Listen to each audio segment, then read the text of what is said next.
Welcome back, bastards, brigands, sirens, and scoundrels, and of course, scruffy-looking derf herders. I'm the Brigand Bob, and today, as you can see from the intro, what we're going to be discussing is the bag gun, and specifically, my bag gun. So this is a project that I started about 3 years ago, approximately, and completed a pretty short period of time. And the purpose of it was to have a gun that fit in a nice, innocuous, low-profile shoulder bag. Nothing too crazy. Just a standard book bag. I used to use this particular sling bag for travel. And it's not tactical at all. It doesn't have any molly on it. It doesn't scream tactical in any way, shape, or form. It's very inconspicuous, which is what I want it to be. So I can carry it anywhere I want to without really raising any eyebrows or attention. But not just any gun, not some pistol caliber carbine, chambered in 9mm or 45 ACP or 10mm or anything like that, but something chambered in a rifle caliber. A pistol chambered in a rifle caliber, specifically an AR pistol. So that's how I came up with this guy. And what we have here is said bag gun. Now this is chambered in 300 Blackout. Go ahead and drop the mag.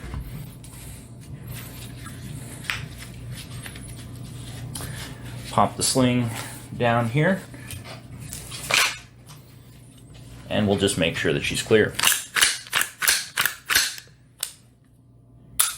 which she is. So, chambered in 300 Blackout.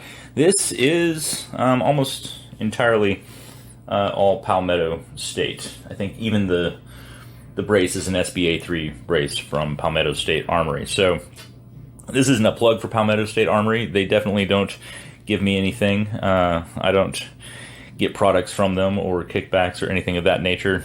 Just like many of you, I'm a poor, and so I built my first builds with Palmetto State Armory. So this is one of my first builds after my first AR purchase. Not the first build, but well, maybe it was the first build. I have trouble keeping track, but this was one of the first builds I ever did, and it's with Palmetto State Armory. You can tell that it is definitely a cheapo Palmetto State upper receiver, as there are no T markings on the Picatinny on the upper receiver. But that has not affected the function of the gun. This particular 300 Blackout has, I'd say, about 500 rounds through it. Not a ton of rounds because 300 Blackout is harder to come by. It is an 8.5-inch barrel chambered in 300 Blackout, and this is not the rail that came with it. It's a little bit slimmer of a rail than it originally had. I like it quite a bit. Put Daniel Defense iron sights on it, and this is a Primary Arms micro red dot, which I love. They last forever. The battery life is just insane on them.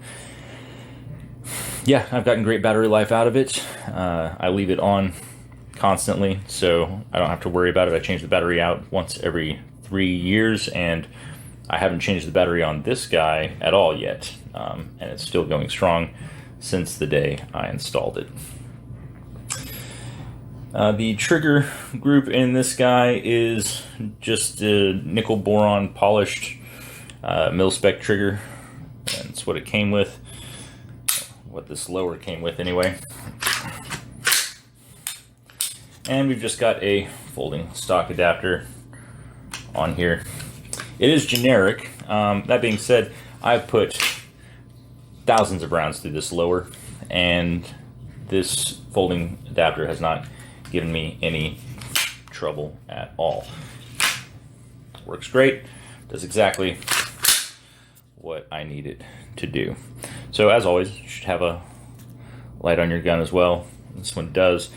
I'm using a clash hook here and a little Picatinny attachment for that hook right here. It is a Bravo Company pistol grip. I love the Bravo Company grips. I love how they feel in my hand. I just love them. So I'm a big BCM fan. BCM hand stop as well.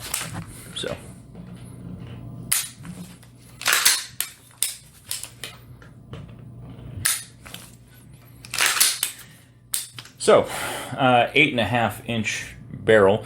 It could have been shorter. I've got a 300 Blackout upper that is a 7.5 inch as well that I use for my home defense. I'll do another video on that some other time. But 300 Blackout is good for a lot of things. I wouldn't say that it is better than 5.56. I think that there are different tools for different jobs, and you should consider that when choosing what tool you want to use for what situation.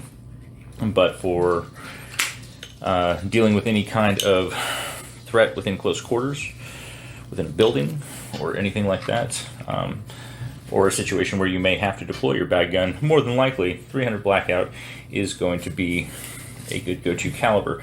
But there's another reason for choosing 300 Blackout that I want to talk about today, and that reason is barrel length. You see a lot of people running around with 7.5 inch 5.56 uppers, and that's just fucking stupid. Point blank, anything shorter than 10.5 inches or 10.3 inches of barrel length for 5.56 just isn't wise. It's not going to cut it. You're pretty much, well, you're just being dumb. You lose so much barrel velocity, or you lose so much muzzle velocity when you've cut your barrel down that short that it's just, what's the point? And if you're going to run a barrel that short, you should run 300 Blackout, which is specifically designed for short barrels, optimized for 9-inch barrels. So at 8.5 inches, I'm pretty much like almost peaking out the optimization for barrel length on 300 Blackout, which is, well, optimal. So that is another reason for running it. You need a shorter barrel to be able to fit this guy into a bag with ease.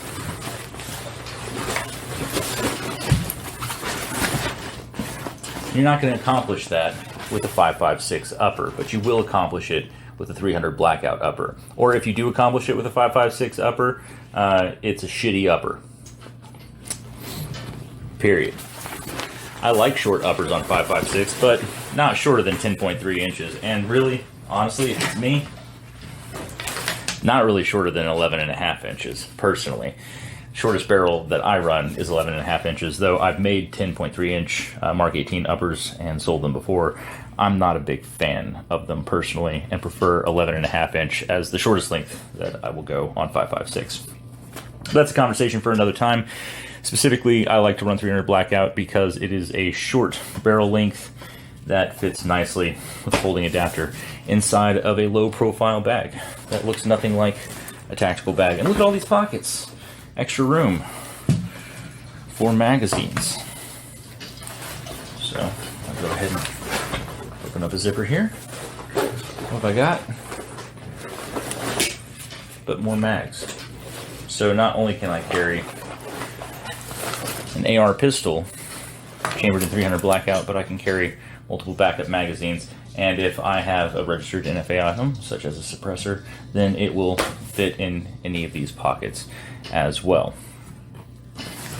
So there you have it. It's not a super long conversation about this bag gun. Like I said, I built it about 3 years ago. Haven't changed a lot on it. Kept it pretty much the same. It is part of my everyday carry. I run it every day. It is 2/3 of my truck gun. And you may say, how is that 2/3 of a gun? Or 2/3 of your truck gun? Well, you'll just have to tune in for the episode where I talk about my truck gun,